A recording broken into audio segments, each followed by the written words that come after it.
आज विभिन्न देशमा अन्तर्राष्ट्रिय दासता उन्मूलन दिवस मनाइँदैछ।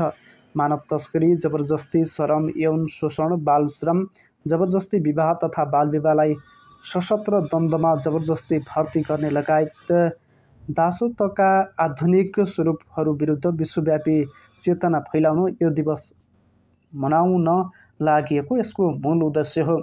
संयुक्त राष्ट्रसङ्घले सन् 1949 को डिसेम्बर 2 तारिकमा मानव बेचबिखन तथा यौन शोषण रोक्ने सम्बन्धी महासभा सङ्कल्प प्रस्ताव पारित गरेको दिनको सम्झनामा हरेक वर्ष यो दिवस मनाइन्छ। राष्ट्रसङ्घका अनुसार आज पनि विश्वभर 5 करोड मानिस आधुनिक दासत्वको जोखिममा छन्।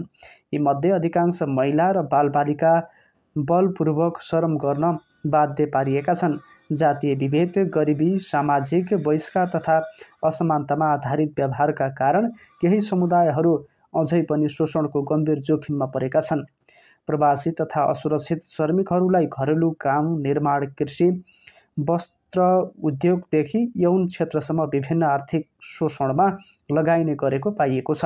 अन्तर्राष्ट्रिय श्रम सङ्गठनले दासत्व र आधुनिक शोषण अन्त्य गर्न सरकार, नागरिक समाज तथा समुदायबीच सहकार्य आवश्यक रहेको भन्दै पीडितको उद्धार, पुनर्स्थापना, न्याय र दीर्घकालीन सुरक्षामा जोड दिएको छ।